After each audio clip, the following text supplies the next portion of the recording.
So next up, we have Arun Rawat, who's Head of Growth in eCommerce, APAC at Olam. So Olam, most of us have heard of it, but it's a major food and agriculture business company operating in over 60 markets, supplying food and industrial raw materials to up to 20,000 customers worldwide. Arun loves all things digital. He's worked on building digital platforms through product management, growth, and digital marketing across multiple industries and many geos. And he's a big fan of agile working and experimenting in 0 to 1 environments. Arun has 10 years experience in market strategy, digital marketing, user growth, and data analytics. And before Olam, worked as head of research and insights at Skyscanner.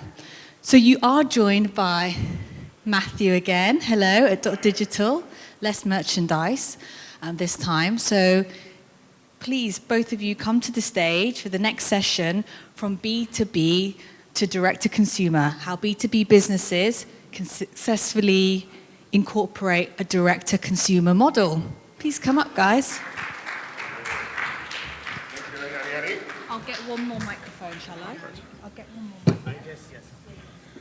Perfect. Well, hopefully everyone's had a fantastic day. We're obviously just going to finish off with a little bit of an overview for those that haven't obviously had a chance to meet, see, or interact with dotdigital before.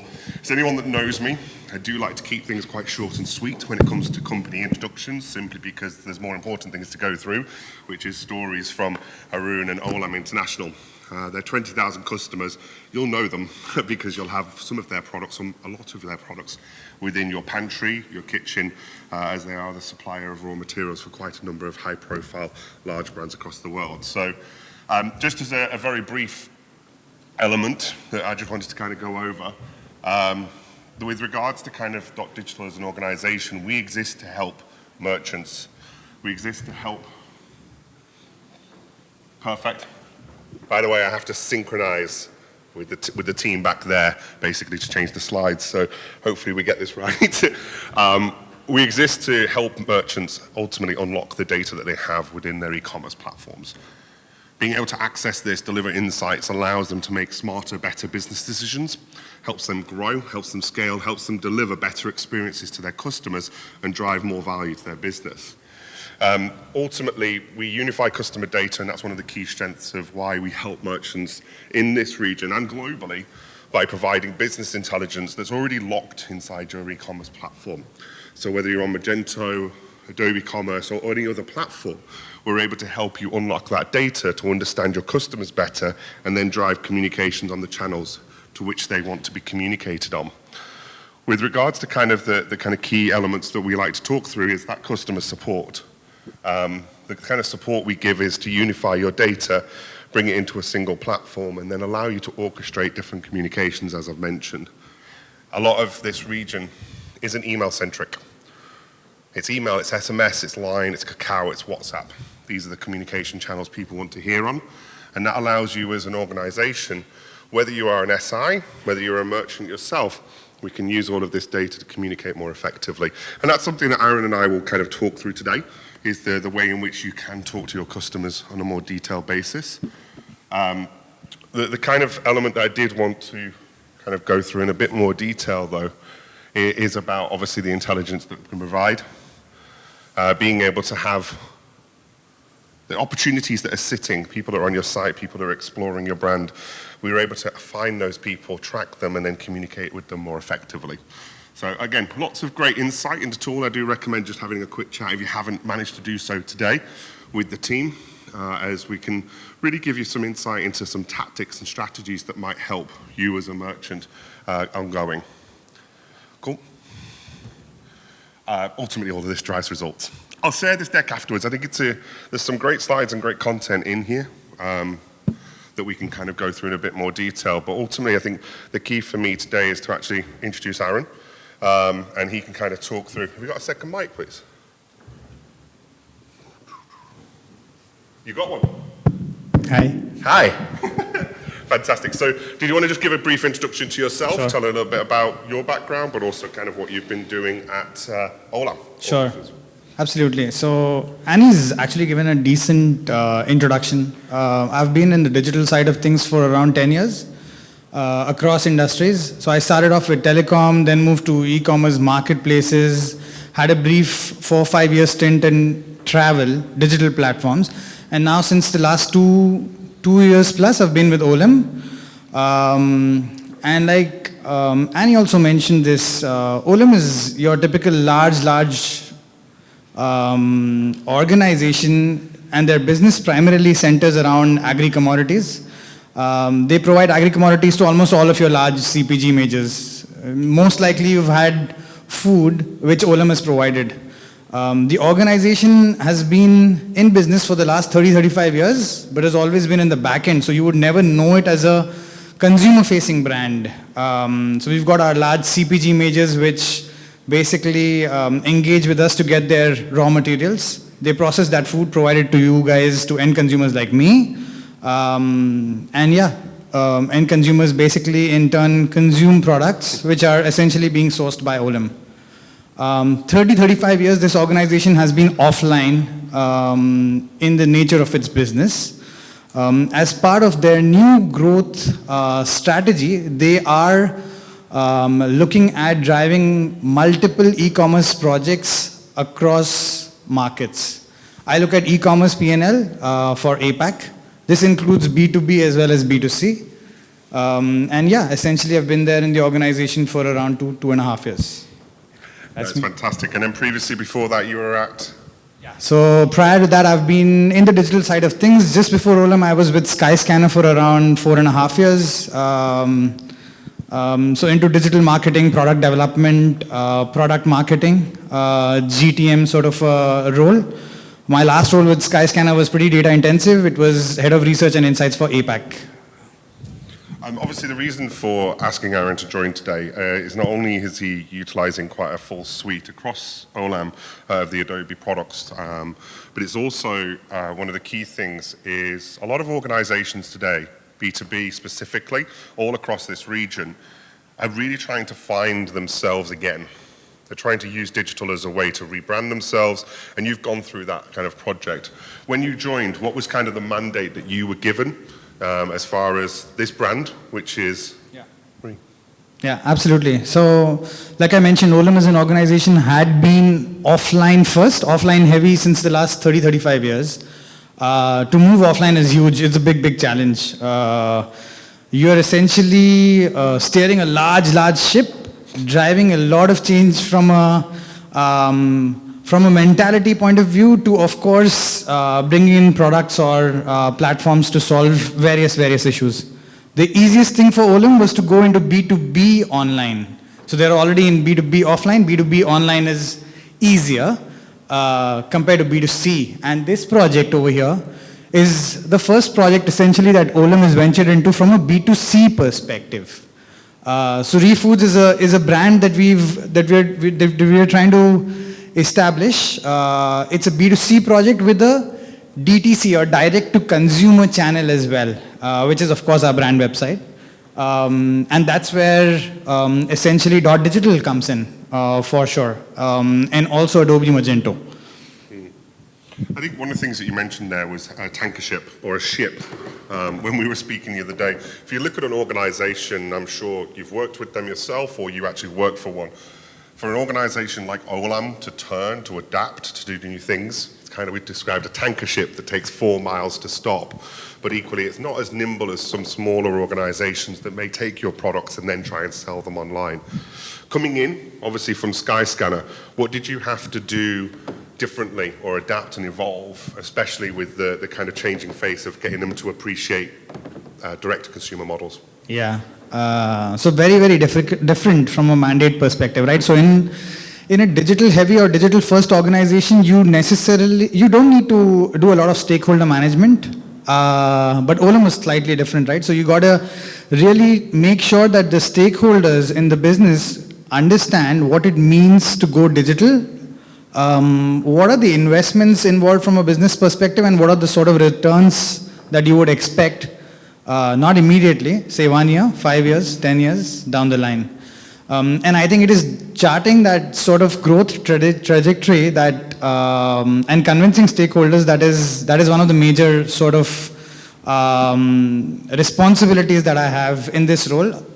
And whereas previous roles were about execution, really driving growth, executing campaigns, moving ahead with the product, etc. So I think that is the sort of change in role scope that I've had to experience coming into Olam for sure. Thinking now to like the customers that you've highlighted, you were very open, and obviously when we kind of prepared for this, you shared different personas or customer groups that you talk to, people within the kind of that buy the products. How do you approach that? How do you approach kind of setting up all those different segments, the groups, the level of detail that you're able to go into about your customers? Yeah, so I already talked about internal stakeholder management. So that is your internal customer that you got to handle. And then there's, of course, your external customer. So this B2C project or initiative, it's targeting certain consumer segments. We have certain personas that we would like to basically place or introduce our products to and hope that they like our products and convert. So huge amounts of research that has gone into this. Typically, this is a common step, I think, from a digital/non-digital organization. The first step is looking external from a market research point of view in terms of the external environment, the market as such. It might be the geographical market, it might be more of a category centric approach that you take in terms of the categories that you want to hit or land, and how big are those categories? How addressable is the market in various geographies or various segments per se? You then go ahead and do a lot of user research as well, and for that we basically talk directly to the consumers, either through focus group discussions or through one-to-one interviews, then get details from them. And after all of this, there are certain things that we found in common. Olam's true strength is in food ingredients, and so we focused on that category, of course. And we realized that consumers of today and tomorrow, that is in the future, and the needs of the consumers today rely on two main aspects. Number one is taste. That is, the food should be tasty. We are in the snacking category, by the way, right? So we're talking about snacks over here. The food should be tasty and the food should be healthy. So the snacks should be healthy as well. So healthy and tasty, that combo. Plus, from an Olam perspective, where can we bring that differentiation factor or the aha moment for the consumer is around the supply chain, of course, that Olam owns. So all the things with regards to sustainable practices in the farms, in the logistics, etc., is the third angle that we came across from all of these research that we'd done. And that's how we basically nailed down our consumer segments or personas in terms of whether it be demographic factors, psychographics or behaviors, etc. Looking at obviously something as the sustainability, looking at the packaging, obviously you have to look at the supply chain, looking at your suppliers, looking at the demographics that you target. What is the average age? What's the age? What's the profile of the customer that finds that so important? Yeah, so we've got like consumer segments, target consumer segments, which are fairly varied actually. From a demographic or age perspective, we've got two consumer segments that we basically target. One of these are young professionals, people who are actually there in the workforce for the first or second time working with an organization or professional life, right? Very early on. So I'm talking about people late 20s to around 30s. Mid 30s or 40s, thereabouts, before 40 for sure. And then the second segment is slightly older in terms of parents of young children who want to again provide those tasty, healthy snacks to their children at home, etc. So the first segment would basically have consumption occasions for themselves, whereas the second one is more for their kids or children as such. Perfect. And as far as kind of your role as head of growth, you're very much kind of taking this brand story as it is, and you're pushing that out to obviously a new consumer audience that doesn't know Olam, doesn't know your brand. For those two customer segments, where are you focusing your time, effort, money, spend to kind of attract that audience? Yeah. So again, two sort of action items or areas that we basically focus on. Because we are a new brand, no one knows about us. No one from a consumer point of view knows about Olam as such as well, because we're not consumer facing. One of the main objectives is brand building or engaging consumers when they come onto our platforms. So really telling them about what the story is, about the brand, what our consumer or product portfolio is, why you should buy us, etc. Making it exciting for the consumers from a brand, from a product point of view. That's where I think dotdigital as an integration or as a platform helps us quite a lot in terms of getting in front of the consumers in an interesting fashion so that they get engaged, right? So that part is more around brand building. And of course, the second part is more around commerce, wherein you want the consumers to come into your platforms, but also convert or purchase. Again, we face multiple issues on that aspect as well, because we're a new brand. So it takes time to build trust, to be completely transparent to the consumers in terms of what we are, our value propositions, our products, etc. And then the consumer has to take that plunge in terms of purchasing on our platform, right? So these are the two main areas that we are focused on, that my team looks at. And obviously you've done the hard work now. You've got a brand that's obviously started to do the hard work, sorry. Lots to be done. Lots still to be Very done. early. But you're starting a new brand. Once you've actually got a customer to purchase, how do you get them to obviously then repurchase? What are you doing to kind of re-engage them? So again, we are present in multiple channels, right? And we're there in large offline channels as well, by the way. So I'm talking about your NTUC group, etc. But our platform, our brand website has this advantage that we get in terms of having our first party data.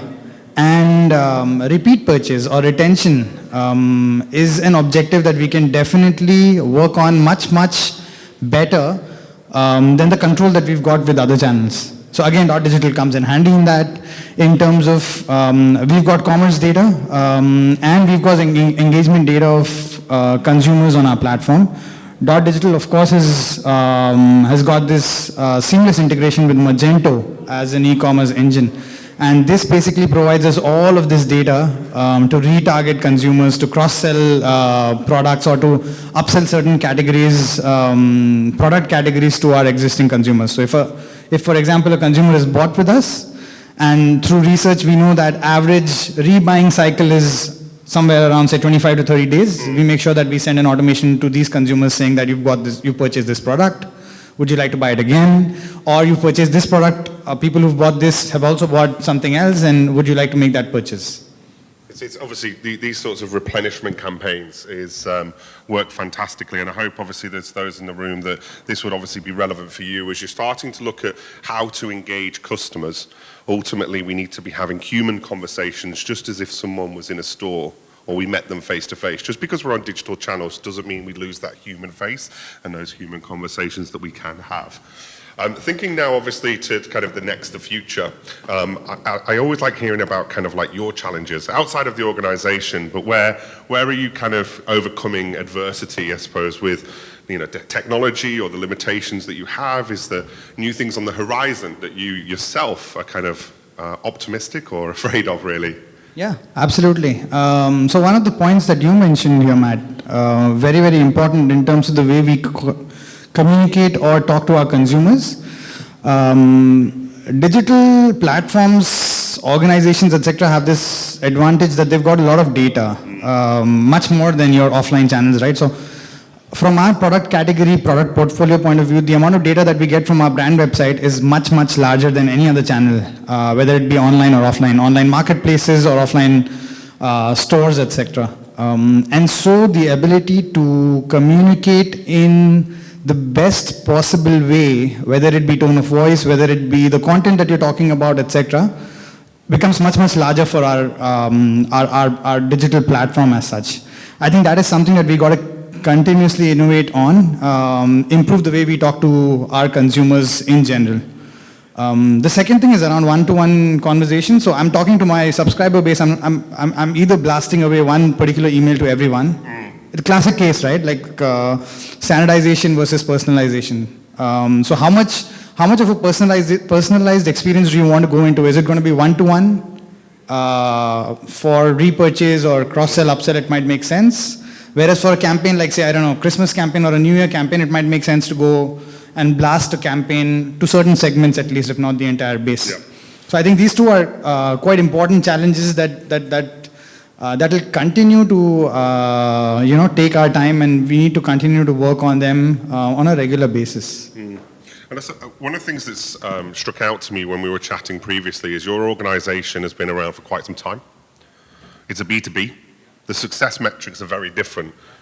How do you go about explaining to an organization like that what are the important kind of metrics that you use to sell into the business, the success that you're having?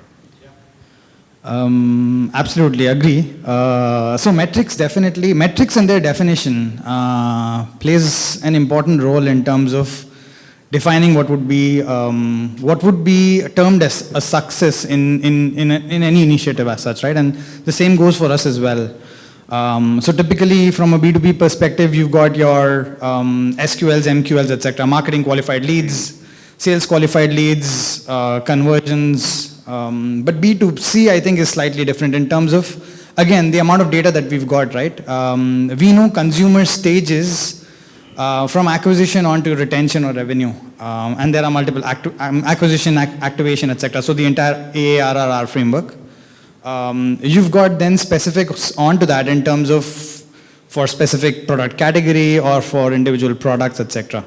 There's always going to be a North Star metric for the business, and that's going to hover around revenue growth year on year, or I don't know, month on month. And that's going to be the standard across all businesses. But how you break that down between digital versus your B2B offline sort of a business is going to be different, and that is where I think there's got to be a lot of clarity in terms of these are the metrics, these are the definitions of these metrics, and we're going to be measuring these month on month, which would then lead to like revenue growth or in our case even brand awareness consideration growth. Yeah, actually on the topic of brand awareness, I'd like to kind of go through your decision around marketplaces and obviously to marketplace or not to marketplace. Everyone in the room who sells on marketplaces? Nobody. Yes, one, thank you. Cheers, Muliadi. With regards to obviously the element of marketplaces, they're great for starting up a brand. Yes. Where did your decision lie with that? Yeah, so brand awareness was one of the main reasons why we went for visibility on marketplaces, both online and offline. For any platform, right, as far as, this is me talking from my experience, right, so it might be different. We might have different views for sure. But for any platform, you either have like a walled platform wherein you've got your captive audience, or you've got some sort of a differentiating factor, right? It's difficult to marry the two. So for example, marketplaces have got your large consumer basis, traffic in other words, which a single brand platform typically would not have. Consumers would come onto your say for example a Lazada or a Shopee, purchase a lot of products on a regular basis, convert and move out. That might not happen with your D2C platform, especially for a new brand in the beginning. And that was one of the main reasons why we went into both offline stores as well as online marketplaces to get a lot of eyeballs onto our product categories and brands.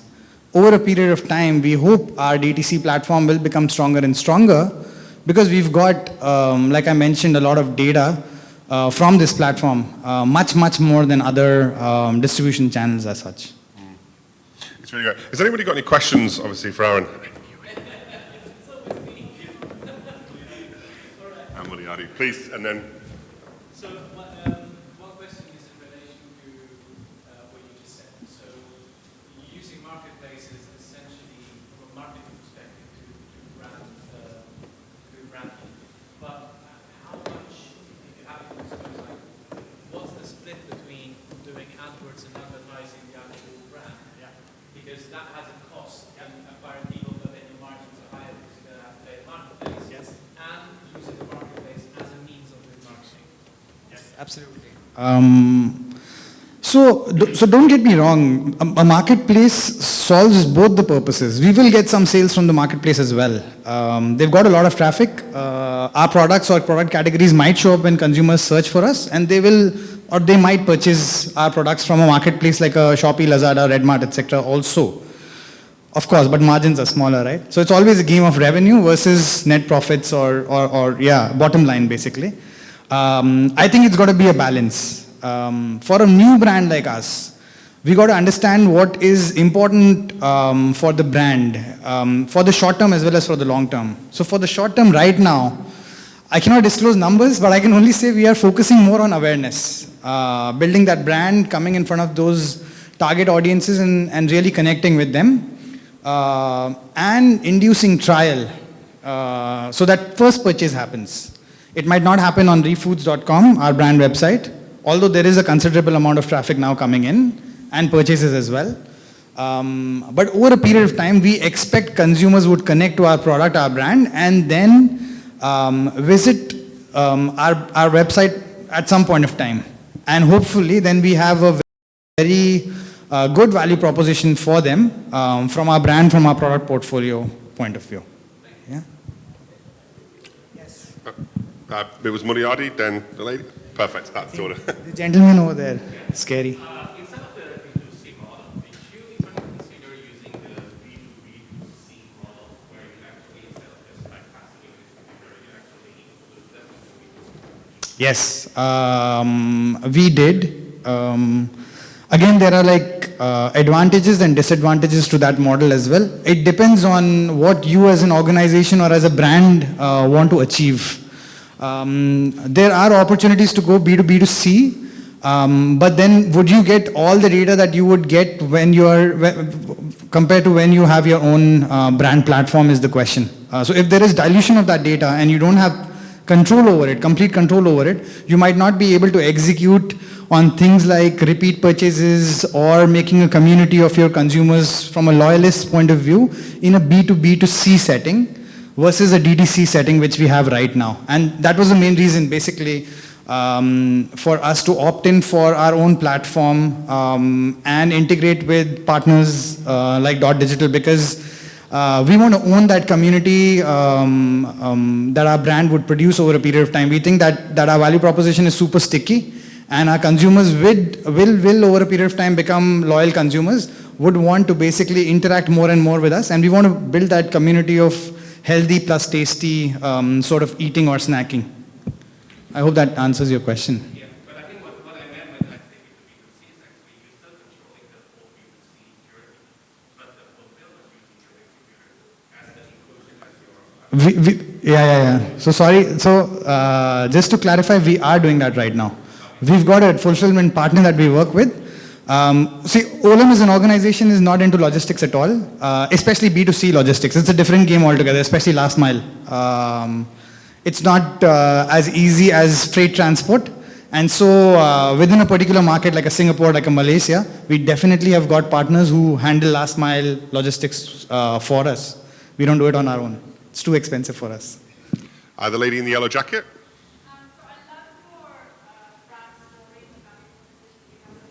Thank you. I was curious, how important is live commerce to you in terms of communicating that story and building that community? Yeah. So I think live commerce is huge now. Over a period of years, it has grown quite a lot, and it has certain advantages, of course, compared to your traditional commerce in terms of consumer engagement, in terms of getting that action done by consumers, engaged audiences immediately at that point of time. It is for sure important for us. We look at it very, very closely. We look at brands who are doing this already. There are some brands, even Singapore-based, who have put in a lot of investments from a live commerce point of view and run campaigns on a regular basis. But I think we're not there yet. We got to be a little larger as a brand to start going that live commerce way. Live commerce is also very dependent on social, I think. So again, that community sort of a creation. And we've just started. I think didn't talk about when we launched. We launched in March this year. So we are super, super young. Before March, we were experimenting actually with product packaging, categories, etc. So from that perspective, we are a little young. Next year, I think, is the right time to start looking at live commerce, etc. because our social media platforms would have become larger from a community, from a follower-based point of view.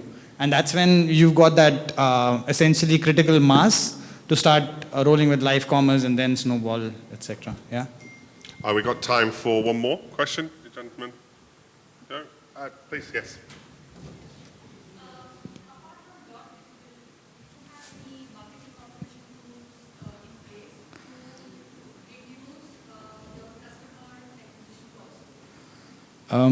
costs? So across various initiatives, we partner with other marketing automation tools as well. But for ReFoods, dotdigital is our sole marketing automation platform or partner that we use. Yeah, we're pretty happy with it as well, right? So if we scale, right? If we scale, this might lead to more like fruitful partnerships, right? So, but for ReFoods, it's only dotdigital right now. I think if you wanted to explore different ways of reducing the acquisition cost, something that the guys are probably sick of me saying this, but you spend a lot of money and time and effort driving people to the website, and then the campaigns that you send do not change based on that information. So it could be something as simple as somebody landed looking for healthy organic snacks versus somebody landed for ReFoods. There's two different stories that you need to have with someone. One is about the brand, the messaging, why, the packaging, all the effort that obviously you've put in. That'll reduce your cost to acquisition because they're people that you've spent a lot of money to capture. Healthy snacks for kids in Singapore, for example, is going to be an expensive search term. People that are coming in on the brand.com don't need to be sold on the brand. Yeah. I think we've got a couple more minutes. Do you want to? Yeah, just last comment on that, right? So I think it's okay to partner with multiple platforms as long as the data that you receive or you send to these platforms talks to each other and is seamless. So as a brand, we don't want to partner with a lot of platforms as well because we will essentially lose the quality of data that we might have and may not be able to action on that data from all platforms as such, right? So we don't want to do that from a brand perspective as well. We want to optimize and efficiently use data that is available to us. And so I think for now, for sure, we are in a good place. Yeah. Awesome. Thank you very much for everyone listening. Obviously, we'll be around a little bit after as well, having a few drinks.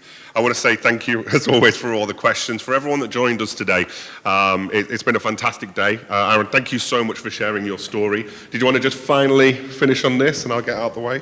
Yes, absolutely. So thank you so much for listening to us. A plug from my side, sales-oriented, right? So QR code to the website, and of course, a coupon code for you guys. Thank you so much.